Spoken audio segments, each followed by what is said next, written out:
On va commencer cet atelier par faire un point sur le petit formulaire que certains d'entre vous ont répondu en amont. Je vous remercie, vous avez été assez nombreux à y répondre et ça nous permet, nous, d'avoir un contenu pour cet atelier qui est au plus proche de vos besoins et de vos attentes. La première question était donc je suis. Donc là, en termes de statut et de profil, de la manière dont vous vous êtes défini, on a une majorité de personnes qui sont parents et ou patients, voire les deux. Et on a aussi quelques personnes présentes qui sont des professionnels de santé et des proches. Il y a certaines personnes qui se sont définies en tant que deux profils. C'est peut-être pour ça que ça fait, si ça fait quand même 100, mais il y a des personnes qui se sont définies comme deux profils. La deuxième question était j'ai déjà suivi un atelier d'éducation thérapeutique du patient. Je vous avoue que cette réponse m'a fait assez plaisir, mais ne m'étonne pas. Vous êtes majoritaire à avoir participé déjà à un atelier d'éducation thérapeutique du patient. Ce qui va être intéressant, c'est qu'il y a aussi des personnes qui n'en ont jamais fait et vous allez pouvoir découvrir aujourd'hui les objectifs et le contenu de certains ateliers grâce à nos intervenants. La troisième question était, donc là on est sur des questions ouvertes et c'est là où les intervenants vont, vont intervenir pour vous donner un petit peu plus d'informations. La première question était donc, qu'est-ce que je sais de l'éducation thérapeutique du patient? On a eu de nombreuses réponses. J'ai condensé certaines réponses qui se ressemblaient. Donc ne vous inquiétez pas si vous ne retrouvez pas exactement le verbatim de ce que vous avez noté, c'est qu'il y a d'autres phrases qui pouvaient être similaires. Et pour cette question, je vais laisser la parole aux intervenants pour faire un retour justement sur toutes ces informations. Du coup, Marc, si je peux te laisser faire un petit retour là-dessus. Oui, merci Émilie.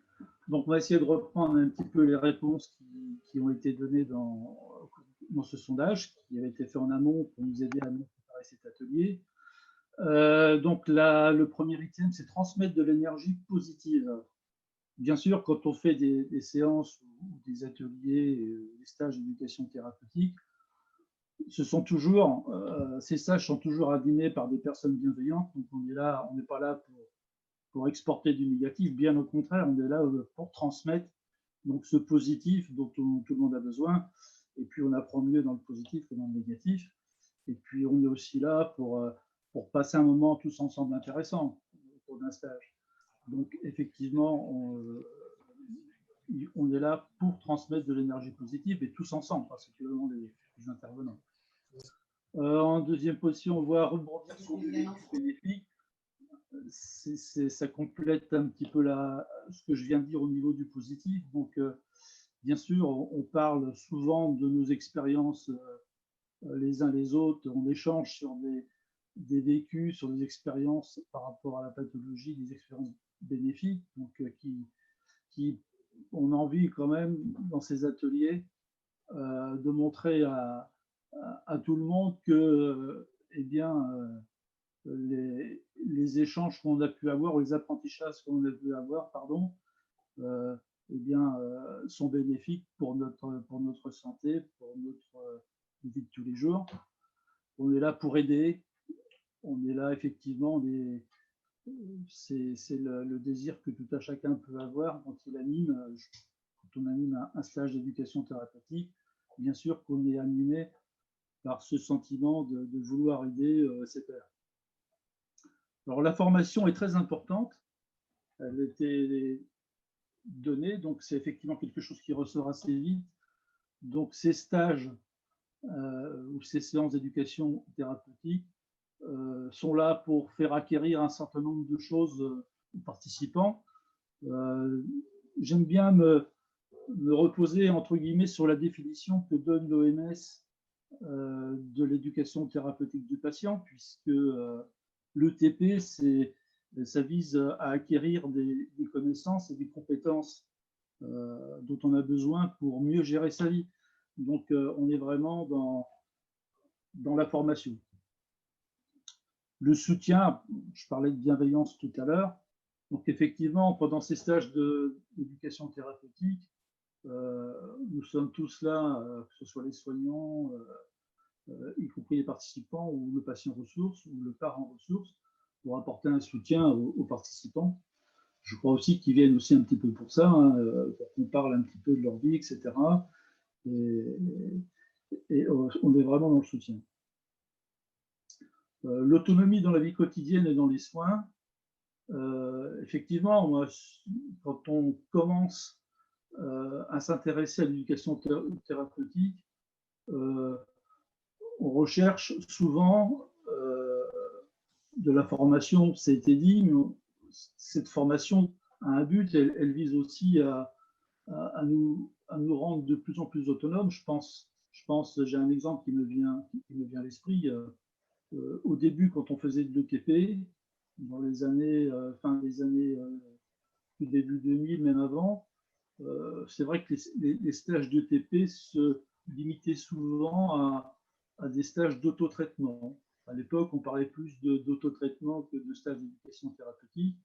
Et l'autotraitement visait, et c'est encore, et qui a encore une place importante de nos jours, mais effectivement à permettre aux patients d'être plus autonomes dans leurs soins, hein, puisque quand on apprend à pratiquer l'autotraitement, à se faire soi-même ses perfusions, on n'a plus besoin, entre guillemets, d'avoir recours à une infirmière ou à un infirmier, et c'est beaucoup plus confortable dans sa vie de tous les jours.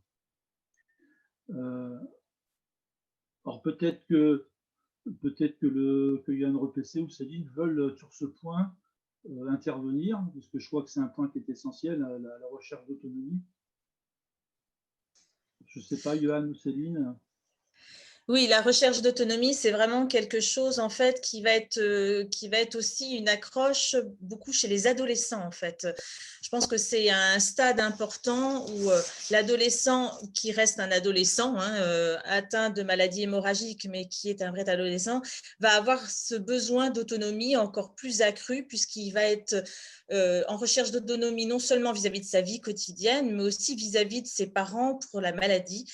Donc je pense que l'autonomie, on a vraiment un grand rôle à jouer à ce niveau-là, mais alors un grand rôle en tant que patient ressource, en tant que parent, en tant que soignant, pour amener petit à petit l'adolescent vers l'autonomie dans sa vie d'adolescent, mais aussi l'autonomie pour gérer sa maladie et pouvoir se détacher de ses parents et qu'il ne soit pas accroché qu'à ses parents que par cette maladie. Voilà, que cette autonomie soit à la fois dans sa vie quotidienne et à la fois au niveau de sa maladie.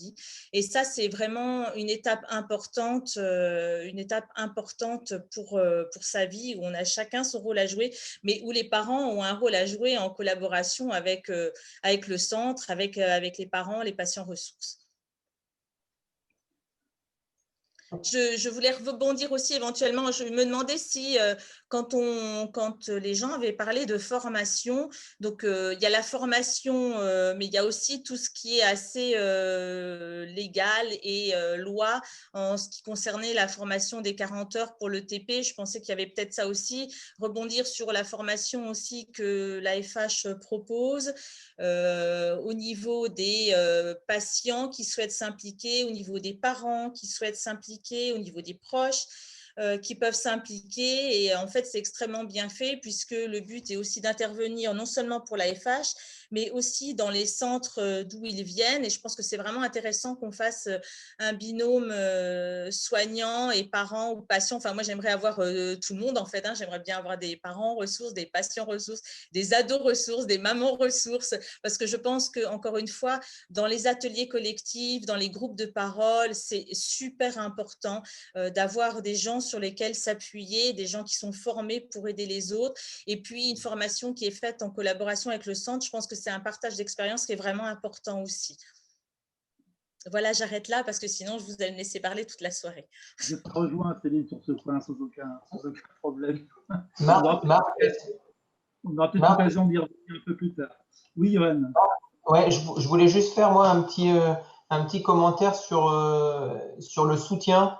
Parce qu'en fait, donc on peut voir, comme le disait Marc, donc l'éducation thérapeutique sous forme de sessions en groupe.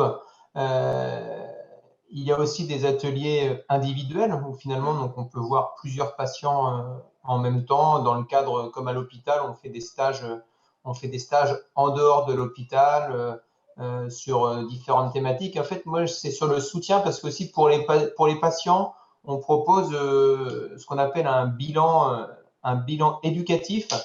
Et donc, pour adapter le contenu de notre offre d'éducation thérapeutique aux besoins du patient. Donc, c'est des formations en éducation thérapeutique qui sont adaptées aux besoins des parents, aux besoins du patient, aux besoins de la famille. Donc, on est vraiment, voilà, c'était le terme soutien qui me tient à cœur parce qu'on a des bilans éducatifs qui font ressortir les besoins adaptés à chaque patient. Donc, on peut faire aussi de l'éducation thérapeutique ciblée sur des thématiques bien précises pour répondre à des besoins particuliers. Voilà, je voulais insister sur ça. Je voulais revenir un petit peu, quand on parlait de formation et d'autonomie, je vois qu'un peu plus loin, donc, on parle d'apprentissage. J'en parlais tout à l'heure en rappelant la définition de l'ETP donnée par l'Organisation mondiale de la santé. Donc, il parle d'apprentissage, d'acquisition de connaissances. Donc là, on est dans l'essence même de l'éducation thérapeutique. Et ça a été bien dit par les personnes qui ont répondu au sondage, puisqu'on parle d'apprentissage afin de mieux connaître son corps, sa maladie, de tendre vers une meilleure autonomie. Donc, encore une fois, cette notion d'autonomie réapparaît ici. Pour gérer sa maladie aussi, on y reviendra peut-être un peu dans l'atelier, mais gérer sa maladie, c'est quelque chose c'est un terme très important. Hein, pour bien gérer sa maladie, il faut effectivement, c'est un petit peu la résultante d'un bon apprentissage et de bonnes connaissances. Mieux appréhender l'hémophilie et les traitements qui vont avec, oui.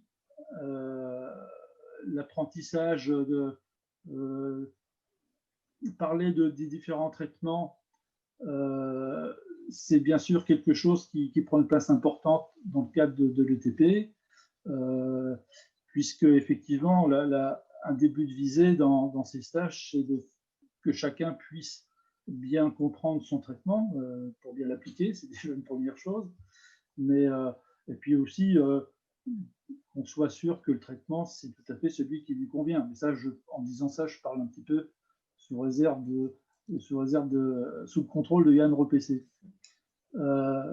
Apprendre à être acteur de sa pathologie, effectivement, donc ça rejoint toujours la même idée que de cette recherche d'autonomie,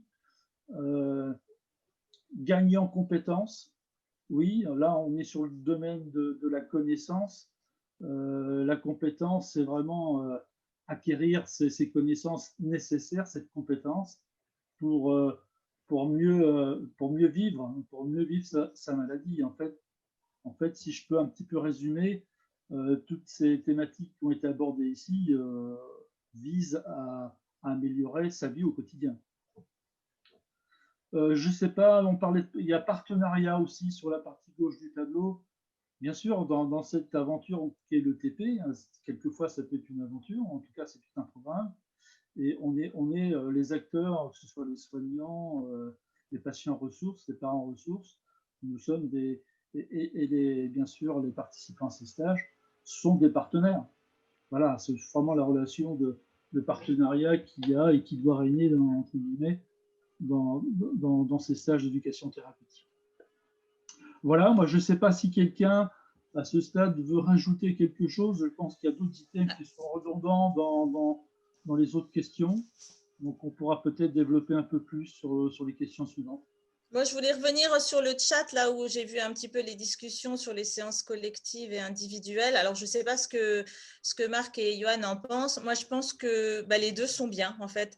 Je pense que le collectif est bien, mais que les séances individuelles, déjà, quelquefois, c'est une demande du patient aussi, hein, la séance individuelle. Nous, je sais qu'on essaye de proposer les séances collectives, les séances individuelles. Je pense que le collectif fait beaucoup avancer, mais je pense que les séances individuelles, après, ont toute leur place parce que le patient ou la famille aura peut-être plus volontiers la liberté de poser quelques questions qu'il n'aurait pas forcément eu envie ou osé poser devant tout le monde.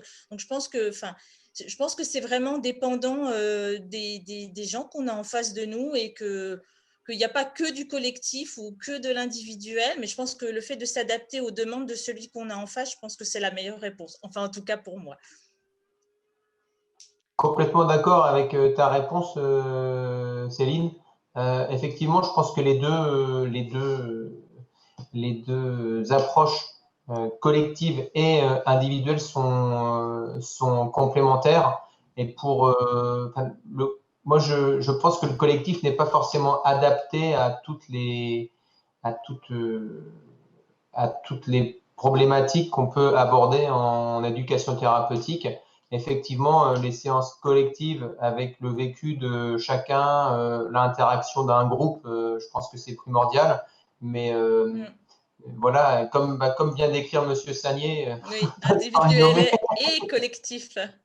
Que l'expérience, voilà, c'est du et collectif. Voilà, c'est pas. Je pense que les deux sont complémentaires. Et l'expérience commune on apprend chacun des. Moi, j'apprends des patients lors de séances individuelles. J'apprends des patients lors de séances collectives. Voilà, je pense que les deux sont complémentaires. Merci à tous les trois pour cette première question. On va passer à la deuxième, qui était « Quels sont pour moi les moments de la vie où les besoins en éducation thérapeutique sont les plus importants ?» Céline, je vous laisse la main pour expliquer un petit peu tous ces retours. Oui, alors moi je vais essayer de faire ça de façon un petit peu globale, puisqu'il y avait des réponses qui effectivement se recoupent. Effectivement, alors tout le monde dit tout le temps, oui je suis d'accord, tout le temps, parce que on est là pour ça aussi, mais je pense qu'il y a de grandes étapes, effectivement. On a eu une réponse dans laquelle on nous disait l'annonce au diagnostic, alors peut-être pas forcément à l'annonce, mais c'est vrai que pour les jeunes parents, c'est toujours au-delà déjà d'une mise en confiance et d'un lien qu'on doit tisser avec les parents, effectivement, l'éducation thérapeutique, les groupes de parole jeunes enfants, c'est vraiment très important. Ça, c'est vraiment une étape clé. On en discutait un petit peu avec Marc tout à l'heure, parce qu'effectivement, le lien qu'on va commencer à créer avec les parents, c'est le lien dans lequel ils vont évoluer. Il y a un lien de confiance qui est indéniable, qu'il faut mettre en place, parce que ce lien après permet aux parents de se sentir rassurés, de pouvoir poser les questions qu'ils veulent, de pouvoir, en fait, leur enfant puisse vivre dans le plus sereinement possible et que le stress ne les atteigne pas ou le moins possible. Voilà, cet enfant, c'est aussi un lien qu'il va falloir qu'on crée avec lui, parce que dans le lien qu'on crée avec l'enfant, c'est le lien qu'on crée aussi avec les parents, et tout ça va faire que pour toute la vie, il faut que ce lien puisse évoluer pour que l'ETP puisse se faire aussi, et pour que les parents puissent se reposer sur nous, et qu'il y a ce lien fort. C'est ce que je disais, pour moi, c'est vraiment important. C'est un lien qu'on va garder toute notre vie, parce que c'est pas juste des patients, on va vivre avec nos patients, les patients vont vivre avec nous, et je pense que c'est vraiment important, important de ce côté-là. À partir de quel âge pour l'enfant, puisque je vois au niveau du chat, alors nous sur Nancy, dans l'idéal hors Covid, on aime bien faire des petites séances collectives qui commencent aux alentours de 4 ans. Alors on est quand même très goûté, j'ai soif, j'ai envie de faire pipi, caca, tout ça, mais je pense que c'est vraiment important que les enfants puissent se rencontrer, puissent échanger entre eux, parce qu'ils vont aussi évoluer tous ensemble, en fait. Donc voilà. Alors après, l'enfance, l'adolescence, donc on en a discuté un petit peu tout à l'heure. Pour moi, l'adolescence, c'est vraiment une étape clé, au-delà de la relation qu'on peut créer avec les parents et les jeunes enfants dès le départ. Je pense que l'adolescence, c'est vraiment quelque chose qu'on doit travailler avec les patients, parents ressources, avec les parents, sur la voie de l'autonomisation, parce que je pense que c'est important pour eux, parce que ça reste des adolescents comme les autres, et qui vont avoir envie et besoin de se détacher.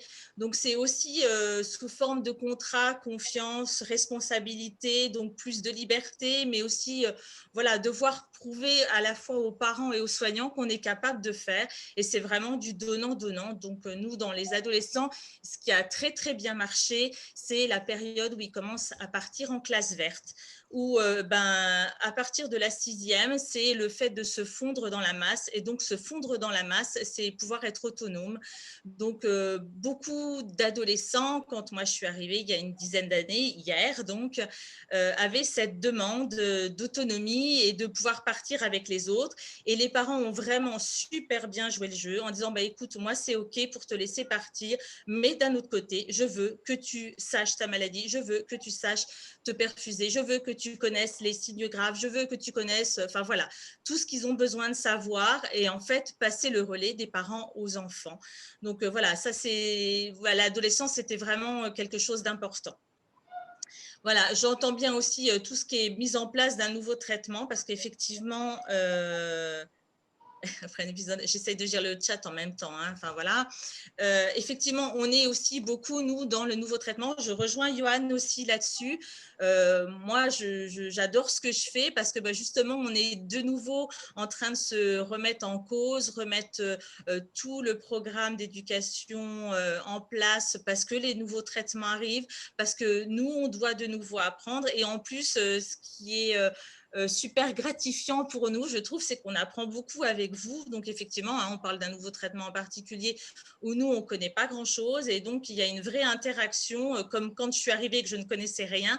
On reprend tout depuis le début parce que quels sont les signes, parce que quels sont les effets indésirables, parce que quelles sont les manifestations. Enfin, voilà. Donc, ça, c'est vraiment très enrichissant pour le personnel soignant de pouvoir apprendre avec vous tous, en fait. Hein. Voilà, au début, ça, on l'a dit, le plus jeune âge. Donc oui, moi, je suis tout à fait d'accord. Enfin, 6 ans, dans l'idéal, je trouve qu'on commence à 4 ans avec des jeux vraiment, des jeux. Hein. On fait vraiment ça, quelque chose comme ça. Et à partir de 6 ans, à partir du moment où ils savent écrire, on va plus reprendre sur des jeux collectifs. Et voilà, c'est vraiment notre façon d'avancer sous forme ludique, en fait. Hein. Nous, on a fait, par exemple, des escape games pour les enfants aux alentours de 8 ans. Enfin, voilà, c'est des petites choses comme ça, en fait. Au-delà de cette tranche d'âge, l'insertion dans la vie professionnelle, les aides, gérer ces pathologies, oui, enfin, voilà, moi, j'ai rien à redire dessus en particulier au quotidien. Moi, je pense que, voilà, pour moi, le TP, enfin, c'est un accompagnement, c'est-à-dire qu'il n'y a pas forcément au début, à 4 ans, à l'adolescence, en tant que jeune parent, en tant que vie professionnelle. Je pense que l'idée, c'est qu'on évolue tous ensemble et de façon continue. C'est-à-dire qu'il y a un lien qui se met en place. Il faut qu'il soit permanent, qu'il puisse être un petit peu plus approfondi quand il y en a besoin. Parce que voilà, ça peut être quelque chose comme ça. Et puis nous, on est toujours relativement disponible. C'est vrai que maintenant, avec la nouvelle technologie, enfin tout ce qui est téléconsultation, c'est peut-être plus facile aussi que de déplacer les gens. Après, je sais pas, c'est quelque chose de nouveau aussi pour nous de pouvoir intervenir sur le plan numérique. Moi, je sais que le côté humain, relationnel, voir les gens, pouvoir interagir avec eux parce que c'est plus facile de voir quand quelqu'un se pose des questions ou quand quelqu'un a envie de parler. Là, vous êtes un peu coincé avec juste le petit pouce pour demander la parole. C'est vrai que moi, j'aime bien le présentiel, mais pourquoi pas? Je veux dire, c'est des pistes qu'on peut aborder aussi. Et c'est vrai que c'est plus facile par numérique que de pouvoir déplacer les gens qui vivent souvent loin du centre, en fait. L'annonce du diagnostic, alors moi, je reste persuadée qu'à l'annonce du diagnostic, c'est pas forcément le meilleur moment, mais que voilà, se rendre disponible en disant qu'on est là et qu'à partir du moment où ils souhaitent venir et laisser effectivement cette liberté, je pense que c'est très important. Voilà, je ne sais pas si vous avez quelque chose à rajouter, Marc et Johan. Je me permets parce qu'il y avait un petit retour de Thomas par rapport à l'expérience de Marc Vincent expliqué sur une expérience du week-end de TP intergénération qu'ils ont mis en place en Rhône-Alpes et permet aussi aux parents de jeunes enfants de rencontrer les plus anciens, voir les seniors et d'en ressortir réconfortés. Tout à fait. Et il y a Thomas qui disait, mais ne faudrait-il pas que les intervenants soient formés pour intervenir? Qu'en pensez-vous? Les intervenants. Je veux bien répondre, Céline, sur cette question.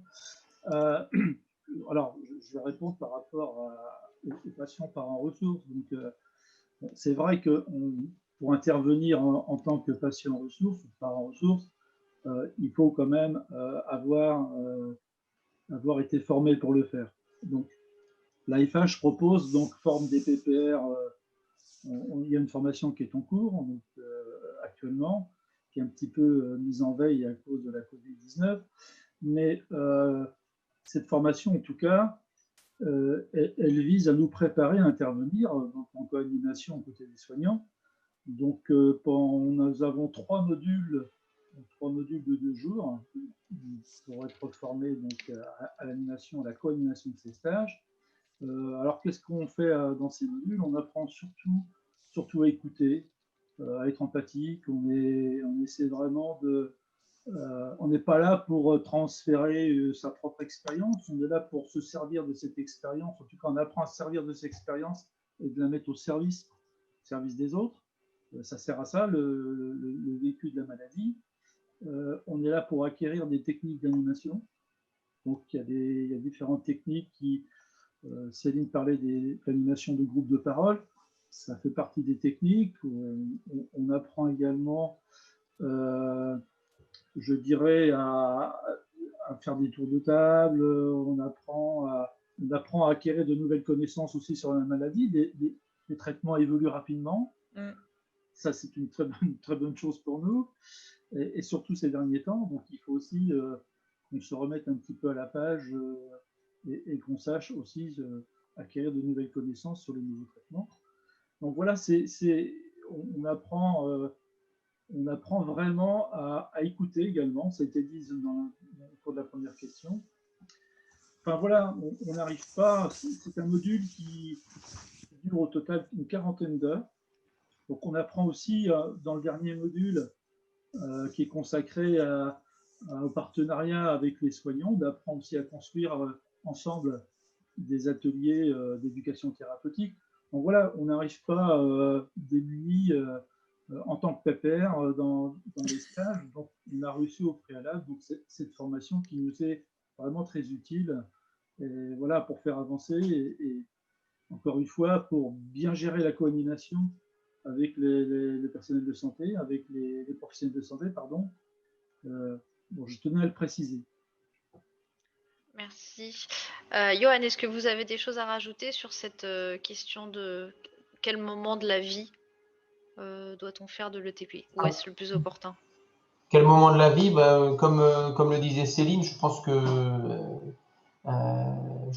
n'y a pas... je pense qu'il y a de l'enfance jusqu'à l'adolescence, rentrer dans la vie active,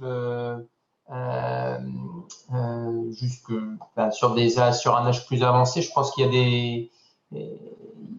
à chaque situation, ses besoins en éducation thérapeutique. Donc, je pense que tous les moments, je pense qu'il y a des moments importants à chaque épisode, à chaque passage de sa vie. Donc, mais sur des problématiques différentes.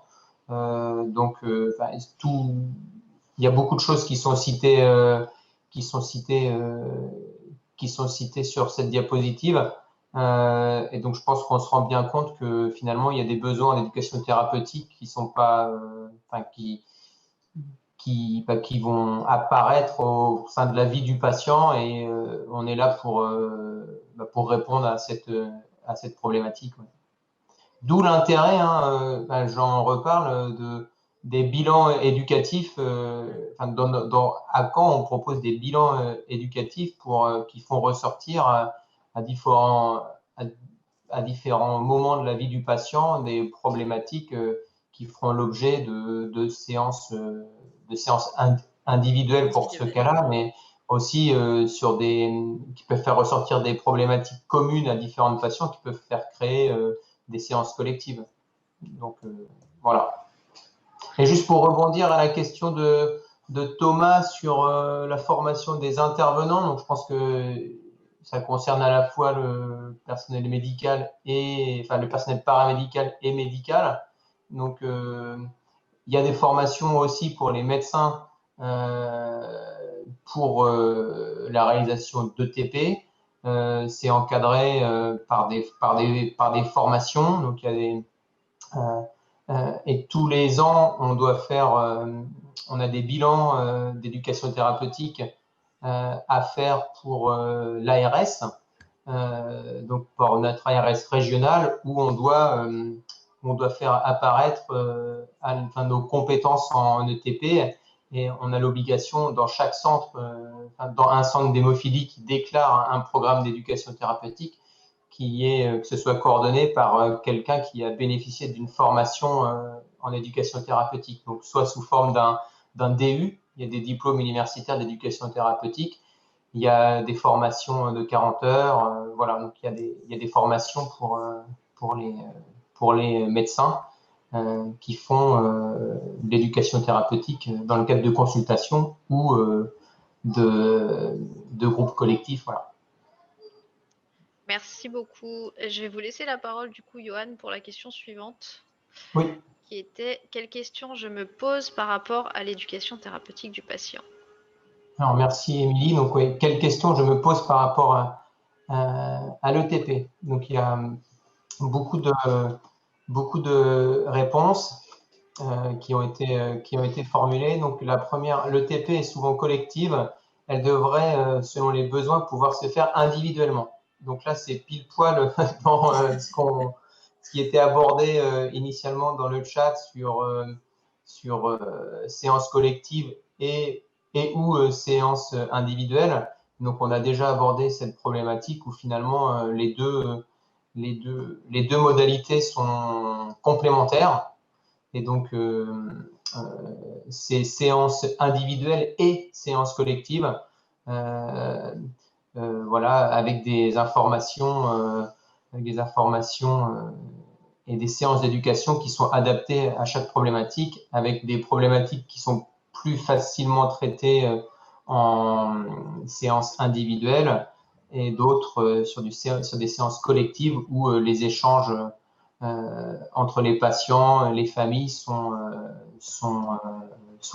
primordiales. Voilà. Donc, le TP est souvent collectif, effectivement, mais il y a des séances individuelles et les deux sont complémentaires. Pourquoi n'y en a-t-il pas plus? Alors, je ne sais pas comment prendre cette question. Est-ce que ça ne dépend pas de la région et du centre, ça peut-être je aussi. pense que si, il y a forcément une problématique de centre avec des collègues. Je vais parler pour le côté médical avec des collègues qui sont moins sensibilisés ou moins sensibles à cet aspect thérapeutique, enfin, d'éducation. Je pense voilà, que c'est assez centre dépendant. Voilà. En tout cas, la personne qui a formulé ça, ou s'il y a plusieurs personnes qui ont formulé ça, voilà, ça montre qu'on peut toujours progresser et que c'est peut-être pas assez valorisé partout. Voilà. Comment rendre cela plus convivial? Alors, comment rendre cela plus convivial? Peut-être que la personne qui a formulé cette question n'a pas bénéficié de TP sur un aspect collectif et plutôt sur des aspects individuels. Donc peut-être développer dans ce cas-là des séances collectives. Je ne sais pas si c'était l'objet de la question. Va-t-il exister une reconnaissance via un certificat officiel permettant d'identifier les patients étant PPR? Alors, juste pour info sur cette question, je me suis permise de rajouter PPR à la fin parce que la question s'arrêtait à étant et j'ai supposé que le dernier mot était PPR, mais je ne suis pas sûre. Ok. Eh bien, c'est une bonne question. Je ne sais pas si Marc a une réponse pour l'aider. Je ne sais pas. C'est une bonne question. Non, oui, non, je pense que la question, elle a le mérite d'être dite là. Effectivement, je sais qu'il y a une reconnaissance. Enfin, on a parlé tout à l'heure, il y a quand même une formation de 40 heures qui, à la fin, on reçoit une attestation de formation. Donc, ce qui est censé nous conférer, je dirais, un savoir-faire pour intervenir. Donc, je le dis toujours en co-animation dans le cadre des stages d'éducation thérapeutique. La reconnaissance, en tout cas, moi, je pense que la reconnaissance de ses pairs, c'est déjà une bonne chose. Hein. En tout cas, c'est ce qui m'anime personnellement. Maintenant, je crois qu'il y a encore du chemin. Il y a des progrès. Si je lis un peu les différents articles dans la presse, il y a quand même de plus en plus de reconnaissance par rapport notamment aux patients ressources. Il est de plus en plus admis que les patients qui interviennent dans des séances d'éducation thérapeutique ont vraiment un rôle important à jouer. Hein, je le répète toujours aux côtés des médecins, puisque là, on est dans l'exercice de deux savoirs complémentaires, hein, le savoir médical qui est fondé sur l'expertise de la maladie, et je dirais le savoir patient qui est fondé sur l'expérience et le vécu de la maladie. Donc, oui, mais encore une fois, je peux pas, je le souhaite, que les patients puissent intervenir de plus en plus officiellement dans les différents stages. Il y a certainement encore beaucoup de progrès à faire. Mais en tout cas, on est certain, ça peut peut-être nous rassurer un petit peu, c'est qu'on a quand même la reconnaissance de besoin de nos pairs, c'est ce que je disais tout à l'heure. Et pour compléter ce qui est dit dans le chat et qui est vrai, les 40 heures de la formation PPR à la FH donnent une attestation. Et c'est une attestation qui est nécessaire pour intervenir sur les actions d'éducation thérapeutique du patient en tant que patient parent ressource. C'est du coup une reconnaissance et ça reste une formation diplômante avec un diplôme que l'on délivre à la fin de la formation. Absolument. Alors, on continue. Quelle durée optimale entre les ateliers afin que les notions soient bien intégrées?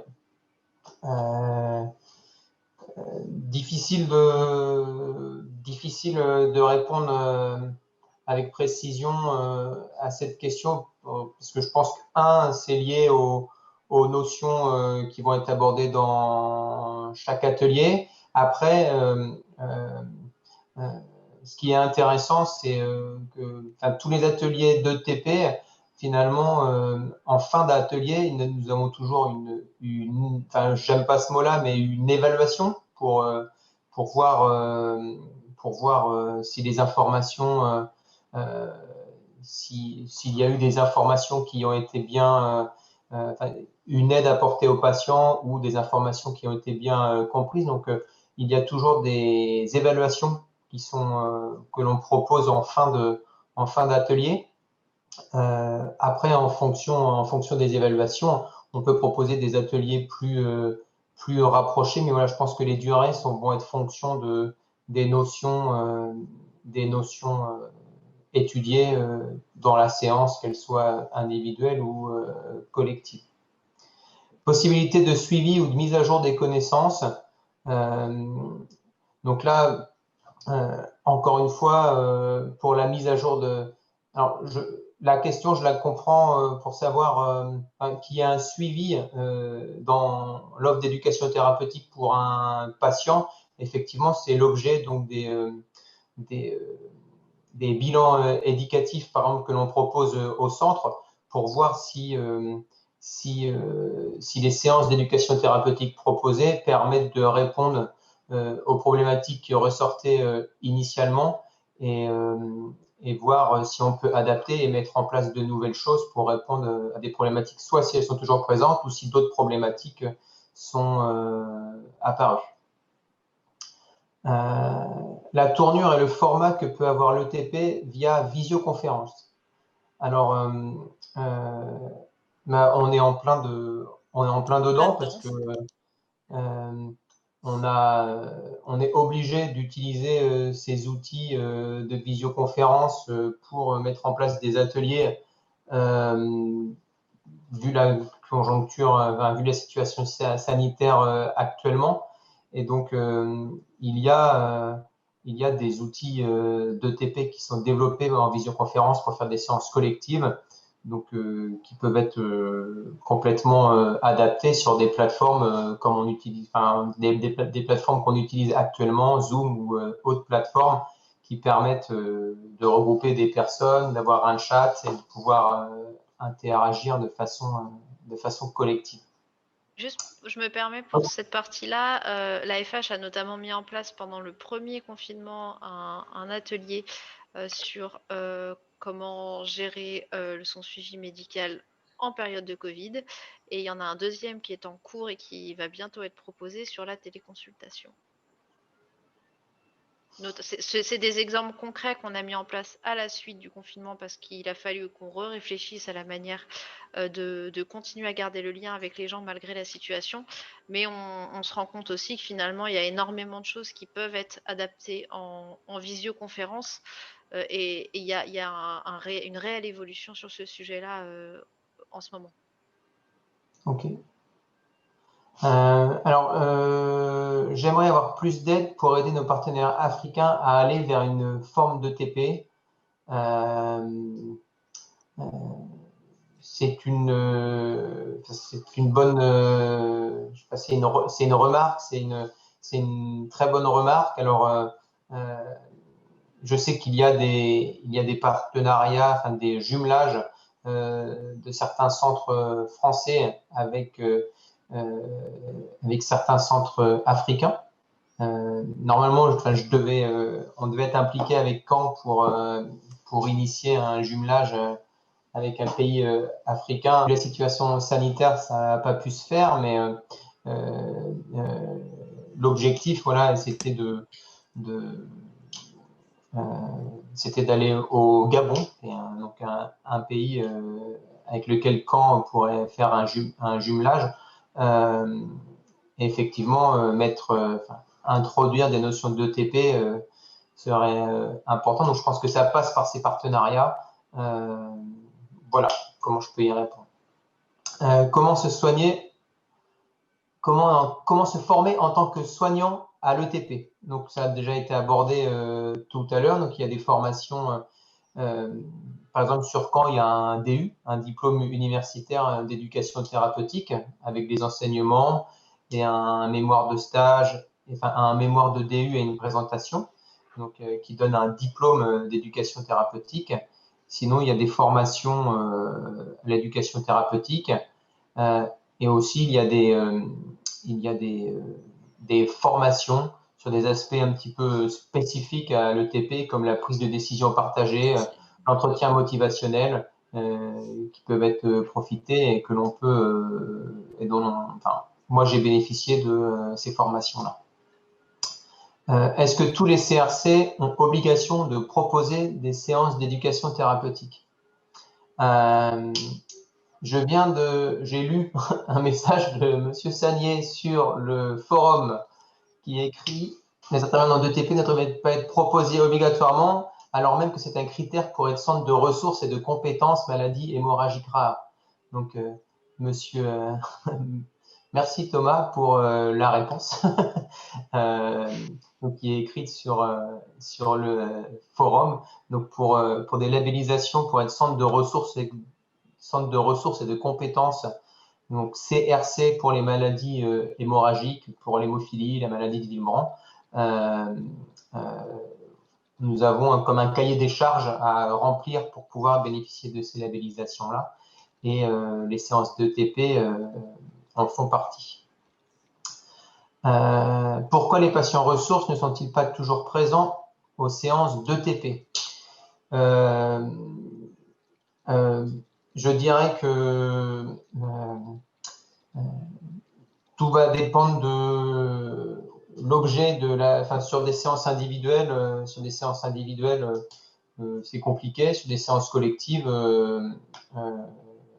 nos dernières séances collectives d'éducation thérapeutique se sont faites, en tout cas en présence de patients ressources, en tout cas sur Caen. Je pense que il y a une plus-value très très importante de la présence de patients ressources pendant ces séances de formation.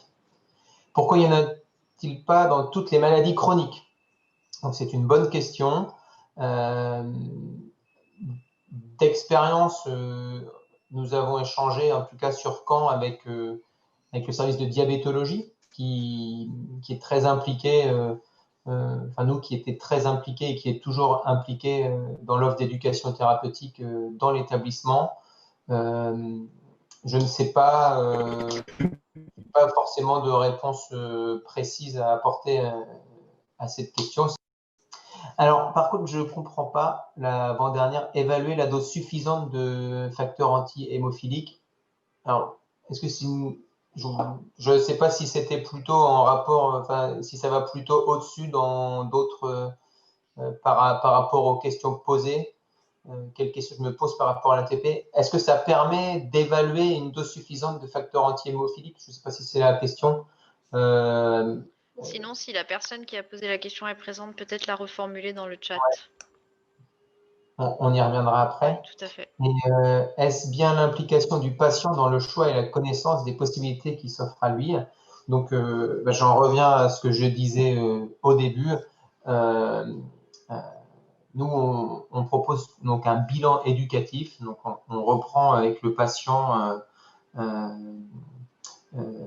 on évalue ses besoins en éducation thérapeutique, et donc le patient est clairement impliqué dans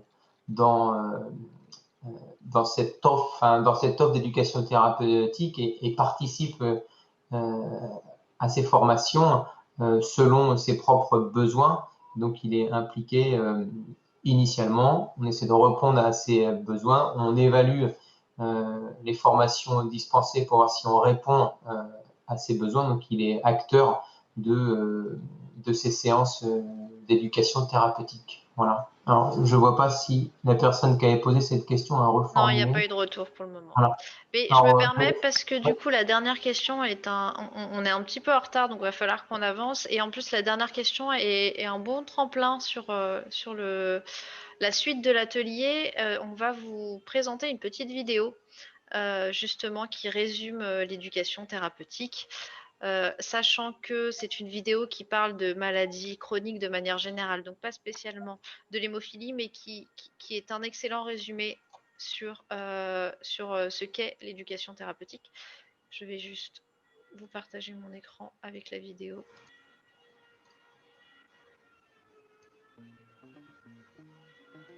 Mon médecin m'a proposé de participer à un programme d'éducation thérapeutique. Il m'a dit: vous apprendrez à mieux connaître votre maladie et les bienfaits de vos traitements. Vous gagnerez en autonomie et vous pourrez échanger avec des personnes atteintes de la même maladie que vous. Mais moi, je me disais, apprendre à mon âge? Apprendre quoi? Je vais bien, je suis ce que mon médecin me dit de faire. Justement, en éducation thérapeutique, les rapports sont différents. Ce n'est pas le médecin qui dit et le patient qui fait. Le patient et une équipe soignante vont travailler ensemble.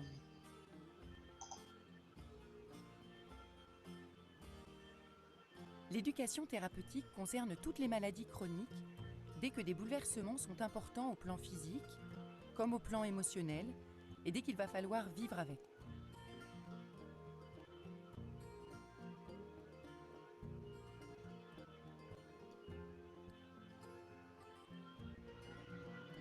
Comment cela se passe-t-il? Au début, le soignant fait connaissance avec le patient, qui lui expose comment il vit sa maladie, ce qui va bien, moins bien, ce qu'il ne peut plus faire du fait de sa maladie et ce qu'il voudrait réussir à faire. C'est ce que les professionnels appellent diagnostic éducatif, au cours duquel, ensemble, patient et soignant décident des besoins du patient et de l'objectif qu'il se fixe. Cet objectif lui est tout à fait personnel. Les besoins d'un patient peuvent être de bien comprendre à quoi servent chacun des traitements, comment les prendre, savoir à quoi être attentif, un signe d'aggravation, comment réagir, qui contacter, mais également gérer un écart alimentaire, choisir une activité physique adaptée, expliquer sa maladie à son entourage. La liste dépend complètement de la maladie. 2 exemples d'application. Une personne atteinte de diabète apprendra à reconnaître les premiers signes de l'hypoglycémie et à réagir. Une personne allergique apprendra à lire les étiquettes pour repérer la présence éventuelle d'un allergène caché. Lors des ateliers éducatifs, les échanges avec d'autres patients permettent que chacun puisse trouver comment surmonter les difficultés du quotidien, comment en parler autour de soi, des trucs et des astuces, et quelles sont les structures et les aides qui existent. Les ateliers sont animés par différents professionnels. Selon le thème, il peut s'agir d'une infirmière, d'un médecin, d'un kinésithérapeute, d'un psychologue, d'une assistante sociale. Après plusieurs séances, le patient et le soignant font à nouveau un point. Est-ce que le patient va mieux? Qu'est-ce qui a changé? A-t-il trouvé des réponses à ces questions? Que lui reste-t-il éventuellement à apprendre pour atteindre son objectif de départ? Comment va-t-il s'y prendre? Est-il content? Les finalités de l'éducation thérapeutique sont donc d'aider le patient à prendre soin de lui-même pour une meilleure qualité de vie, une meilleure gestion de la maladie et des risques éventuels, une meilleure prévention des complications.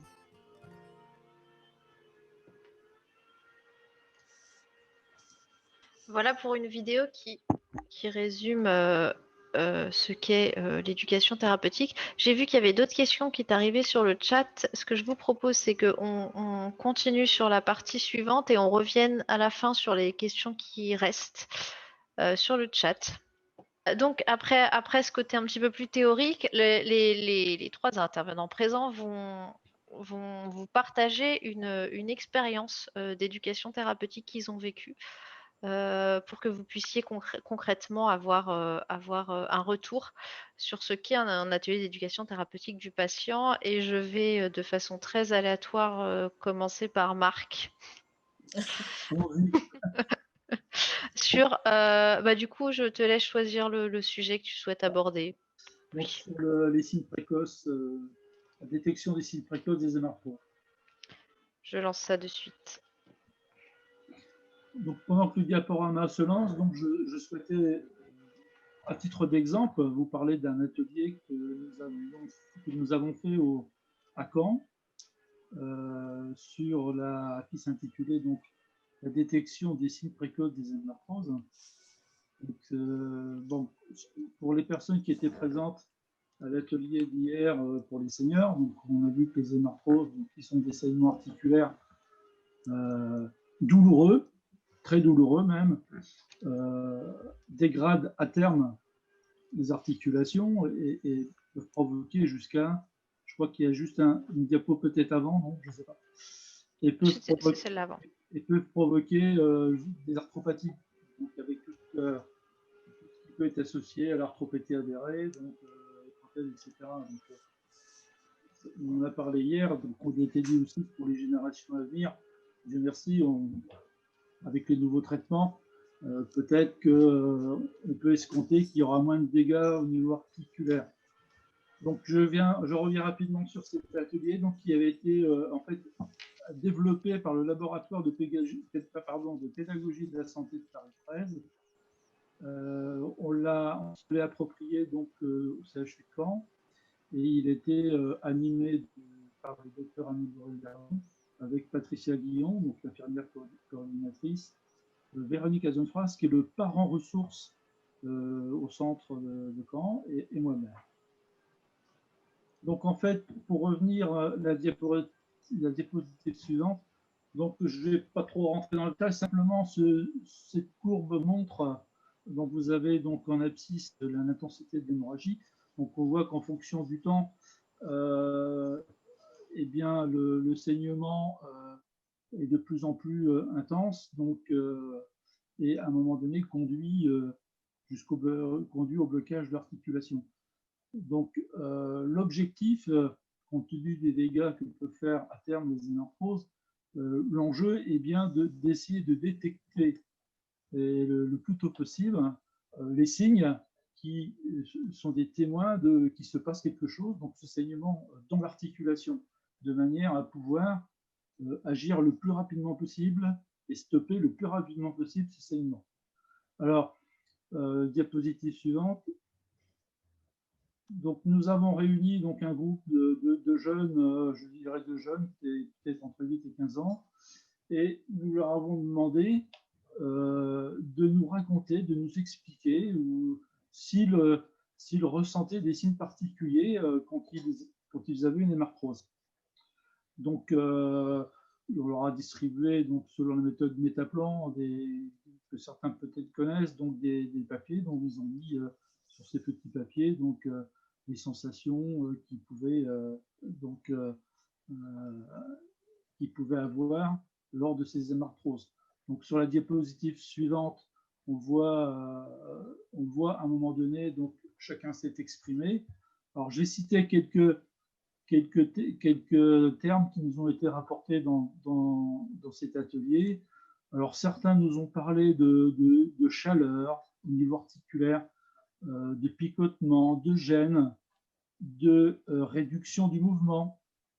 D'autres nous ont dit, moi je me tiens l'articulation, je ne sais pas pourquoi, mais à un moment donné, je prends, par exemple, si c'est mon coude, je vais saisir mon coude d'une manière des fois un peu inconsciente, ou d'autres se mettent à penser leur articulation.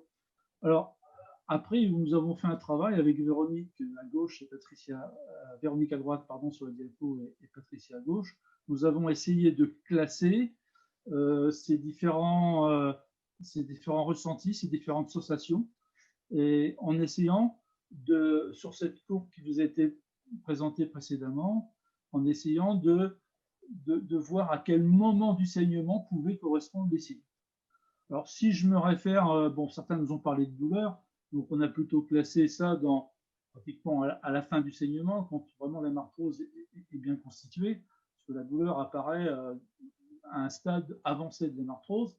Par contre, quand il s'agissait de picotement, de sensation de saisir son bras ou son genou, en ayant le sentiment qu'il se passait quelque chose, donc là, on a pu montrer qu'on était vraiment dans ce qu'on appelle ces fameux signes précoces d'hémarthrose.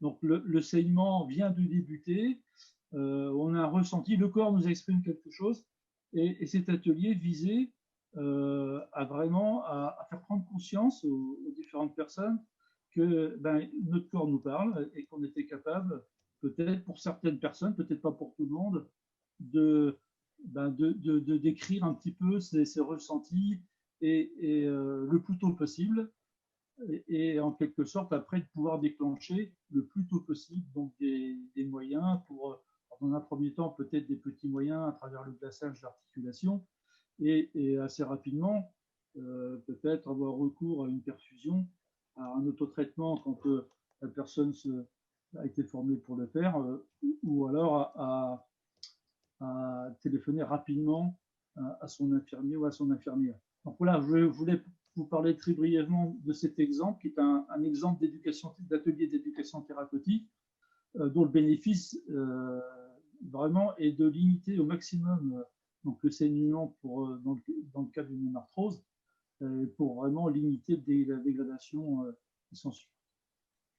Voilà, j'espère que je n'ai pas été trop long. Merci beaucoup, Marc, c'était tout parfait.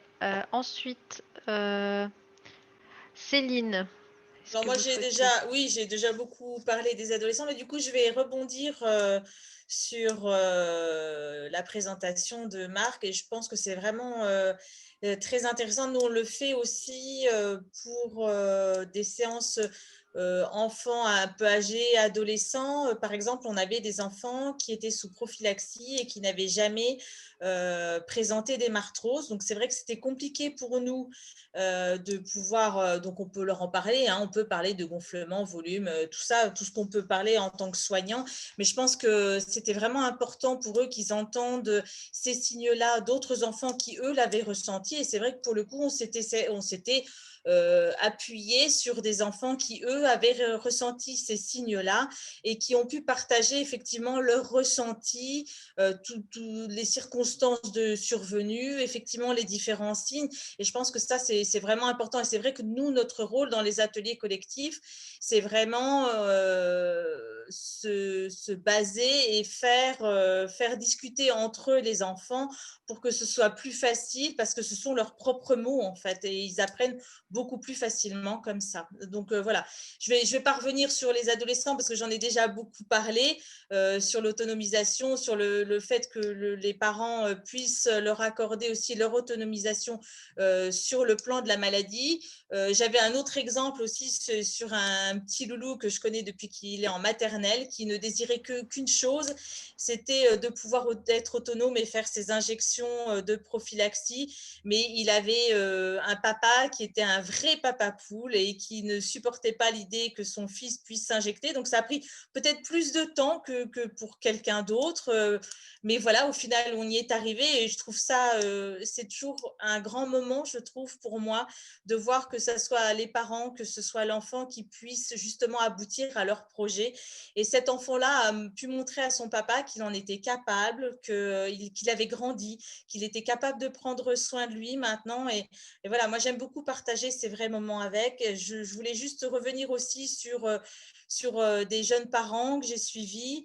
Et je disais, la base de la confiance est vraiment importante, le lien qu'on crée avec eux. Je parle vraiment l'accompagnement, le partenariat. Pour moi, c'est pas un vain mot. Je trouve que c'est vraiment quelque chose à créer.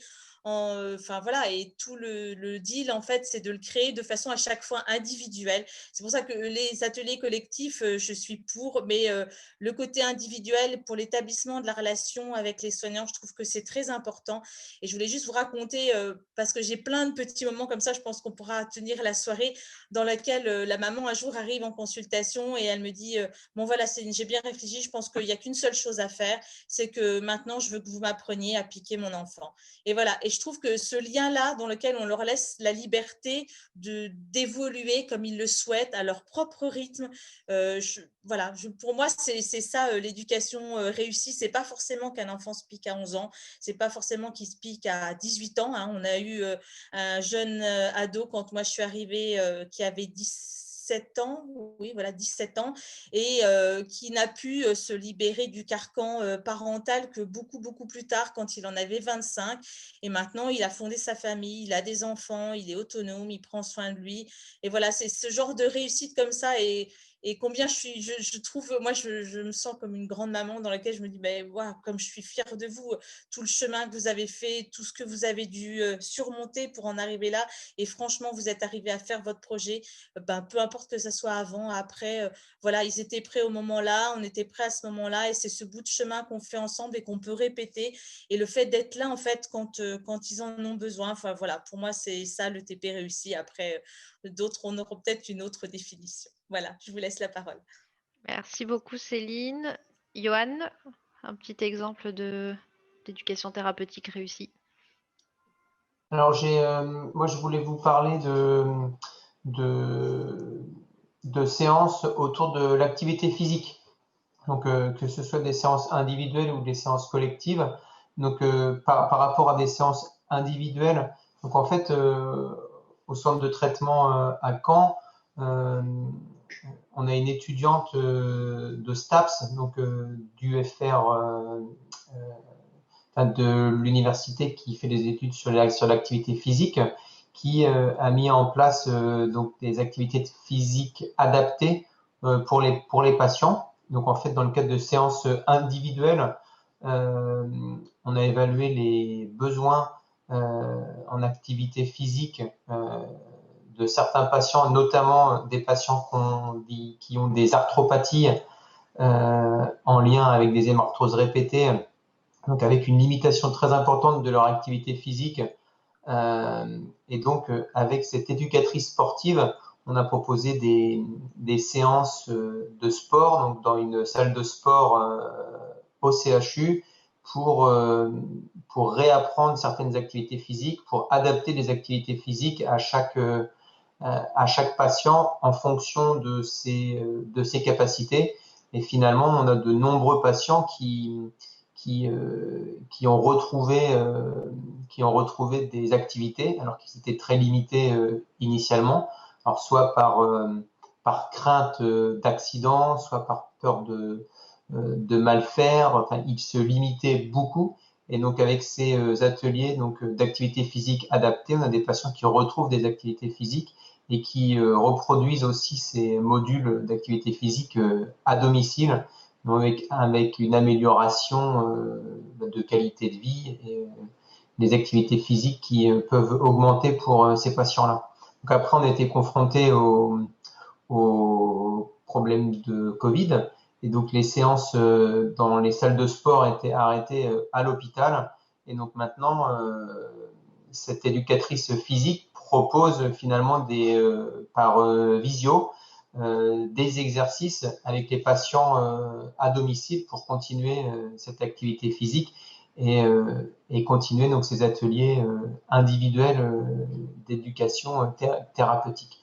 Et sinon, on propose aussi donc autour du sport, autour de l'activité physique, donc des séances collectives, un petit peu dans le même cadre que ce que vous a présenté Marc, donc avec des enfants qui viennent en dehors, donc dans un centre de vacances, soit pendant les vacances de la Toussaint ou à un autre moment de l'année, où finalement on a travaillé sur l'appréhension qu'ils ont de leurs articulations et de leur capacité physique. Et ensuite, donc il y avait des ateliers le matin sur la connaissance de leur corps, sur l'appréhension de leurs articulations, et puis sur leur appréhension à pratiquer certaines activités physiques. Et puis l'après-midi, avec les éducateurs physiques, et on les fait pratiquer. Donc, soit des ateliers autour du cirque pour travailler un petit peu la mobilité fine, la proprioception. Voilà, donc on fait des séances pour qu'ils redécouvrent leurs capacités, parce qu'ils se limitent beaucoup, principalement chez les patients qui ont des antécédents particuliers d'hémarthrose et de douleurs articulaires. Donc voilà, donc autour de séances collectives et autour de séances individuelles pour permettre aux patients de récupérer, de retrouver une activité physique qui est adaptée à leur état articulaire qui est parfois dégradé chez des patients qui ont fait les hémarthroses à répétition. Voilà. Merci beaucoup pour ces partages d'expérience. Il reste un petit quart d'heure. Du coup, je vous propose qu'on finalise avec la dernière question du questionnaire. Je vais vous repartager mon écran. Qui était quels sont selon moi mes besoins, mes envies de séance de TP. Je dois vous avouer que cette question-là, elle nous est aussi très intéressante. Ça nous permet d'avoir des idées d'ateliers de TP, de ce que vous aimeriez qui soit mis en place dans vos différents centres. Et il y a pas mal d'idées, pas mal de choses dont on a déjà parlé en amont, notamment je vois tout ce qui est sport dont Johan vient parler juste avant. Des échanges sur les solutions et les traitements de certaines arthropathies, la question des inhibiteurs et la prévention, apprendre à gérer ma maladie de façon efficace, la présentation aux urgences, j'ai vu qu'il y avait un petit, vous en parliez un petit peu dans le chat. En cas de problème, les femmes conductrices, c'est pareil, ça, vous en discutez pas mal dans le chat. Comme disait Maryse, il y a des séances qui sont en train de se mettre en place sur cette thématique. Les nouvelles thérapeutiques, c'est aussi en train de se mettre en place en partie. Et grandir et être plus forte face à la maladie. Est-ce que ça, c'est pas finalement un objectif assez transversal de tous les ateliers d'éducation thérapeutique? Je laisse la parole aux intervenants pour rebondir sur ces différents sujets. Alors nous, je sais que sur Nancy, en parlant de femmes conductrices, on avait fait... on a fait, il n'y a pas tellement longtemps, un groupe de parole jeunes parents et au final, c'était beaucoup les mamans qui étaient là. Donc, c'est vrai qu'il y a eu un groupe de parole femmes conductrices du coup. Et il y a pas mal de choses que nous avons fait aussi puisque nous avions fait 2 week-ends grâce à la FH avec Dijon, Besançon et Reims. Voilà, c'est des petites choses qu'on peut faire effectivement sur... des week-ends où on peut faire des groupes un peu particuliers entre les fratries, entre les groupes de parole maman, les groupes de parole papa. Voilà, le terme du sport aussi sur le rapport bénéfice-risque. Voilà, c'est quelque chose qui ressort beaucoup aussi sur les séances d'ados. Hein, c'est des petites choses sur lesquelles on travaille aussi sur Nancy, avec quelquefois le fait que le sport soit interdit, c'est quelque chose qu'on a envie de faire, hein, puisque ce sont des ados. Hein. Moi aussi, j'aimerais bien être grande, blonde, aux yeux bleus, mais bon, voilà, je fais avec. Mais voilà, c'est quelque chose qu'on n'a pas forcément le droit de faire, c'est quelque chose vers lequel on va tendre. Et c'est vrai que nous, quelquefois, quand c'est possible, on essaye de leur faire le sport. Et souvent, puisque c'est essayé, ben, c'est plus forcément très intéressant. Donc voilà, ça peut être aussi des petites pistes, en fait. L'échange sur les solutions et les traitements de certaines arthropathies, je laisse ça à Johan, s'il veut bien en discuter. Donc voilà, apprendre à gérer ma maladie de façon efficace, je pense que ça, c'est quelque chose qu'on aborde quand même durant toutes les séances de TP, puisque le but, c'est ça, en fait. Hein. C'est que le patient puisse mieux vivre avec sa maladie. C'était pas forcément être autonome aussi. Hein. On est là aussi s'il y a des doutes. Hein. Je rebondis un petit peu sur les jeunes parents qui commencent à apprendre avec nous, comme nous aussi, on commence à apprendre avec les nouveaux traitements grâce aux patients. Donc voilà, et moi je trouve que c'est de très belles thématiques en fait, effectivement. Je voudrais revenir, si le temps le permet, rapidement sur la présentation aux urgences, parce que chacun d'entre nous est confronté à un moment de sa vie à cette problématique. Donc, et cette problématique est encore plus importante aujourd'hui en période de la Covid-19. Nous avons mis en place au premier semestre, au moment du confinement, je crois que c'était au mois de mars, et un atelier qui était consacré donc à la conduite à tenir si on devait se rendre aux urgences. Donc, ce sujet a été ressenti, donc on l'avait traité sous forme de visioconférence. Ces ateliers avaient réuni à peu près une cinquantaine de personnes, donc il y avait réellement un intérêt à le faire. Donc, simplement, ce qu'il fallait retenir, je le dis ce soir, donc avant de se présenter aux urgences, je vais faire un peu d'éducation thérapeutique très rapidement. Donc, avant de se présenter aux urgences, bien sûr, avoir le réflexe tout de suite de se mettre en rapport avec son centre de traitement, qui lui-même va se mettre en rapport avec le service des urgences. Voilà, c'est le premier réflexe à avoir, et le premier réflexe qu'il faut absolument retenir. Ensuite, quand on se présente aux urgences, on est accueilli par une personne derrière un guichet. Donc, il est important tout de suite de parler de sa pathologie. Alors, les personnes qui nous accueillent ne sont pas forcément au courant des différentes pathologies. Donc, il est bon quand même d'avoir sur soi sa carte d'urgence, hein, qui est donnée par l'ensemble des centres. Il précise donc de quelle pathologie vous êtes atteint, que ce soit l'hémophilie, maladie de Villebrandt ou des pathologies plaquettaires, par exemple. Mais voilà, je trouve que ça permet tout de suite de montrer que vous avez sur vous une carte et que voilà, on peut vous croire. Et l'infirmier tout de suite qui vous prend en charge pour vous prendre vos premières constantes n'est pas non plus, lui, forcément au courant de votre pathologie. Donc, n'hésitez pas aussi à montrer cette carte. J'ajouterais qu'il y a aussi des moyens modernes aujourd'hui d'avoir une trace un petit peu de sa pathologie. Je crois qu'on a des moyens maintenant sur nos smartphones avec quand vous avez plus de crédit ou que n'importe qui peut prendre votre téléphone, vous avez une fonction urgence. Sur la fonction urgence, vous pouvez avoir accès, si vous l'avez déjà préalablement rempli, vous avez accès à une fiche médicale sur laquelle vous aurez pris soin de renseigner tout ce qui concerne votre pathologie. Voilà. Donc, c'est deux petits conseils que je me permets de donner rapidement, puisqu'on l'a traité il n'y a pas bien longtemps. Et encore une fois, tout le monde, à un moment de sa vie, est confronté au danger. Merci Marc. Johan, si vous rajoutez un petit mot. Alors, j'ai vu, je vais insister sur quelques points.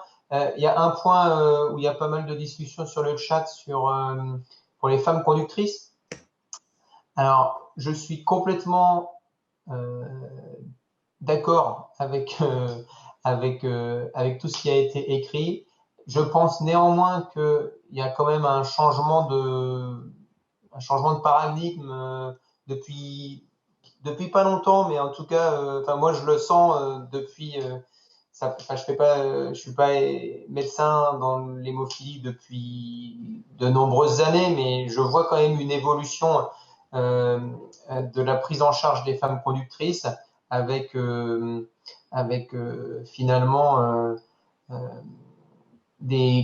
ces femmes maintenant ont des cartes d'hémophilie, ont des consultations individuelles, parce que je pense que ça a été négligé pendant de nombreuses années où finalement ces mamans venaient en consultation avec leurs enfants et ne bénéficiaient finalement jamais de consultation individuelle où finalement on pouvait être amené à discuter avec elles, mais c'était jamais leur consultation, c'était la consultation de leurs enfants. Et donc voilà. Donc maintenant on a des consultations dédiées, des remises de cartes, une problématique qui est quand même bien présente maintenant. Enfin, en tout cas, je parle de notre milieu médical, dans nos congrès, dans les différentes conférences nationales ou internationales, c'est une vraie problématique de la femme conductrice qui présente une symptomatologie hémorragique. Donc j'espère que ça va continuer à évoluer dans ce sens-là. C'est important et donc des séances d'ETP adaptées pour ces femmes sont indispensables et je pense que la commission de l'AFH pour ces femmes conductrices est très importante. Deuxième chose sur l'échange sur les solutions et les traitements de certaines arthropathies. Alors, je vous donne juste l'exemple de Caen. Qu'est-ce qu'on fait actuellement? En fait, on a depuis pas longtemps un échographe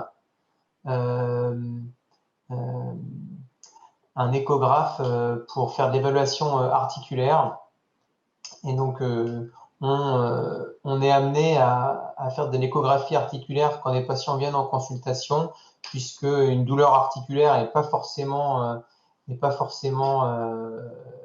une hémarthrose, donc peut être liée à un état inflammatoire d'une articulation. En fait, on a un échographe, on objective ou pas un épanchement, on objective ou pas un état inflammatoire de l'articulation, et donc ça contribue. Alors c'est pas une séance d'éducation thérapeutique en soi, mais ça objective certaines lésions articulaires, certaines complications articulaires, et donc on travaille beaucoup sur l'articulaire, et c'est un sujet, en tout cas en France, dans de nombreux centres maintenant, la place de l'évaluation articulaire pour faire la part des choses entre une hémarthrose, une synovite inflammatoire, une articulation douloureuse. Voilà, donc on travaille sur ça. Il y a de plus en plus d'échanges, et les patients, ils participent, ils sont acteurs de l'échographie. C'est portatif. On a une tablette, on leur montre leurs articulations et ça objective certaines lésions. Ça leur fait prendre conscience aussi de certaines problématiques articulaires. Donc on travaille sur ça. Merci beaucoup. Une dernière petite slide pour vous qui était sur les clés de la réussite d'un programme de TP. Donc là, vous avez sur la slide les clés de la réussite d'un programme de TP pour les intervenants. Si les intervenants souhaitent rajouter des choses par rapport à ce qu'ils avaient noté, je vous en prie. Alors moi, voilà, c'était les premiers petits points. Hein, voilà, je pars du principe que voilà, le projet, c'est celui du patient ou de sa famille qui peuvent être réévalués tout le long. Hein. On peut prendre par exemple un enfant pour lequel on a formé des parents et puis la famille éclate. Et puis au final, c'est le grand-père qui souhaite prendre son petit-fils en vacances. Enfin, voilà, il y a beaucoup, beaucoup de choses. Les différentes étapes, on les voit effectivement ensemble avec la famille. Moi, je suis assez d'accord avec Johan aussi sur les temps entre deux séances. Moi, je pense que ça dépend. Si c'est du collectif, du coup, ça reste difficilement planifiable à l'avance. Si c'est de l'individuel, il faut aller en fonction du rythme de ceux qui souhaitent en bénéficier. Voilà, les ressources, parce qu'effectivement, on va s'appuyer par le biais du bilan éducatif sur les ressources au niveau des connaissances, mais aussi au niveau du matériel, au niveau des personnes qui entourent le patient et sa famille. On réévalue et on réadapte. Johan est bien revenu dessus. Nous aussi, on fait des petites séances où on fait le point par rapport à la séance qu'on a fait avant. Et voilà, je reste sur l'accompagnement au long cours, c'est-à-dire que tant que le patient le souhaite, tant qu'il en a besoin, il faut qu'on soit là. Voilà, parce qu'ils ont des besoins qui varient tout au long de leur vie. Donc, Voilà pour moi. Sur Nancy, on a peu de peu de personnel, mais on a la chance d'avoir une psychologue aussi. Et ce qui fait que voilà, on s'appuie sur les personnes ressources du centre qu'on peut en fonction des problèmes qui se présentent. Voilà pour ma part. Donc, c'est un programme qui, dans tous les cas, doit être centré sur les besoins identifiés des patients ou des proches. Hein, ça, c'est quelque chose de très important. Donc, Johan rappelait tout à l'heure l'importance du diagnostic pédagogique. Donc, il est clair qu'il faut vraiment identifier à ce stade les bénéfices attendus par chacun des patients d'un bon programme d'IPP. Moi, je réinsiste juste un tout petit peu sur l'interactivité, sur la co-construction. Et donc, dans l'interactivité, il y a entre patient et soignant, et il y a patient ressources et soignant. Donc, c'est vraiment une interactivité qui est indispensable à ces séances.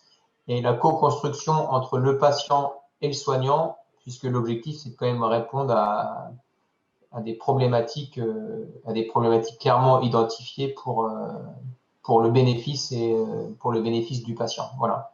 Donc voilà, j'en dirai pas plus.